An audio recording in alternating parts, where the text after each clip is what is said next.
Warahmatullahi wabarakatuh. Di sini kami akan menjelaskan tentang psikologi sebagai ilmu pengetahuan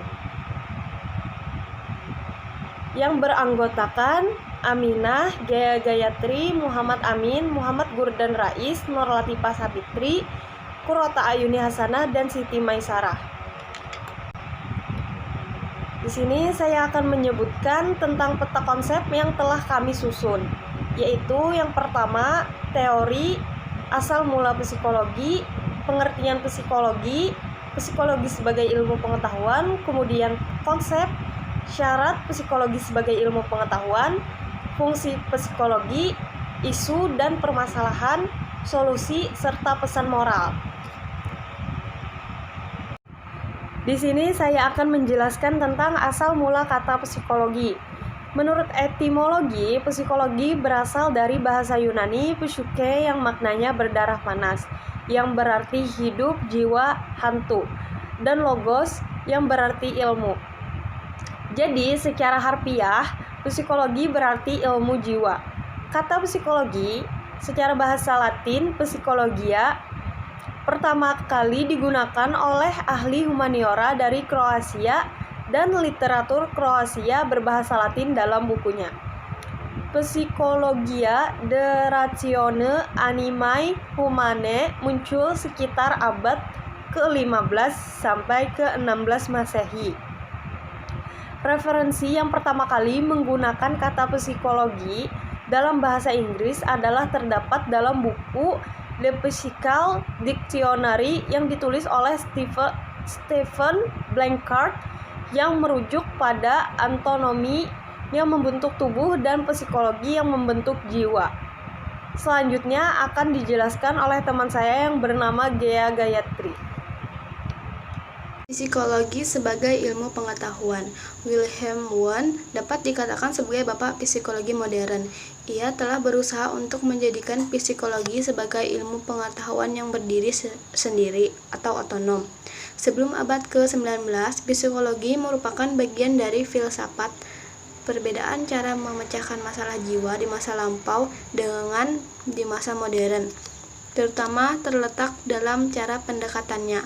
Pendekatan di masa lampau bersifat filosofis dan atau mistik, sedangkan masa modern dengan pendekatan saintifik ilmiah atau melalui penelitian empirik.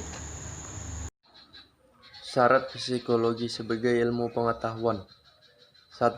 Psikologi bersifat empiris, artinya timbul dan berkembangnya ilmu psikologi tidak boleh berdasarkan intuisi, pendapat, atau keyakinan semata. Data empiris artinya ilmu psikologi itu timbul dan berkembang berdasarkan data pengalaman atau pengamatan yang dilakukan melalui kegiatan eksperimen ataupun observasi yang berulang-ulang. 2. Psikologi harus sistematis, artinya observasi dan eksperimen dan dalam penelitian merupakan alat untuk memperoleh data-data yang valid. Yang terpenting dalam kegiatan observasi atau penelitian bisa dimengerti dan bisa dikonstruksikan menjadi sekumpulan prinsip. 3. Psikologi harus mampu melakukan pengukuran. Suatu penelitian akan berharga tinggi apabila memiliki alat pengukuran dan mengembangkan alat pengukuran berikutnya terhadap pengungkapan suatu penilaian. 4. Psikologi harus memiliki fakta ilmiah. Artinya, ilmu psikologi bisa tumbuh dan berkembang berdasarkan fakta aktual dan dapat dibuktikan.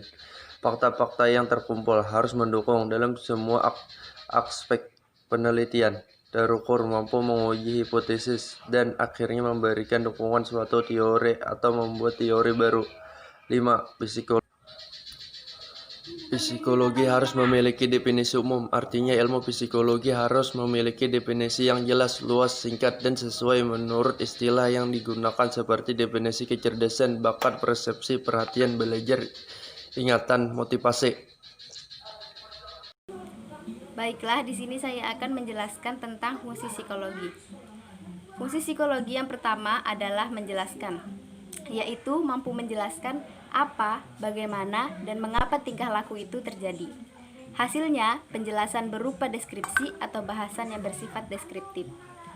Kemudian yang kedua ada memprediksikan, yaitu mampu meramalkan atau memprediksikan apa, bagaimana, dan mengapa tingkah laku itu terjadi. Hasil prediksi berupa prognosa, prediksi, atau estimasi. Dan yang terakhir ada pengendalian, yaitu mampu mengendalikan tingkah laku sesuai dengan yang diharapkan. Perwujudannya berupa tindakan atau treatment. Isu dan permasalahan. Yang pertama, definisi psikologi. Banyaknya definisi psikologi sehingga sulit menentukan satu definisi umumnya. Yang kedua, psikologi bisa dianggap sebagai ilmu pengetahuan jika memenuhi syarat. Yang ketiga, terjadi kerumitan dan kedinamisan manusia untuk dipahami, sehingga proses lahirnya psikologi sebagai ilmu menjadi lebih lama. Di sini saya akan menjelaskan solusi psikologi sebagai ilmu pengetahuan. Solusinya ada 3. Yang pertama, sementara belum adanya definisi psikologi secara umum, maka menggunakan definisi yang dipaparkan oleh para ahli. Definisi-definisi psikologi berkembang untuk menuju psikologi yang objektif dan terstruktur sebagai suatu persyaratan yang penting untuk sebuah ilmu pengetahuan atau pasca Renaissance. Pada umumnya, psikologi adalah ilmu pengetahuan yang mempelajari perilaku manusia dalam hubungan dengan lingkungannya. Yang kedua, agar psikologi dapat dikatakan sebagai ilmu pengetahuan, maka psikologi harus mengikuti tahap-tahap persyaratan sebagai ilmu pengetahuan. Dan yang ketiga, psikologi sebagai ilmu pengetahuan tercipta sebagai ilmu pada akhir 1800-an. Pada waktu itu, Wilhelm Wundt berusaha untuk menjadikan psikologi sebagai ilmu pengetahuan yang berdiri sendiri. Sewaktu itu, ia mendirikan laboratorium psikologi pertama di dunia.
Mungkin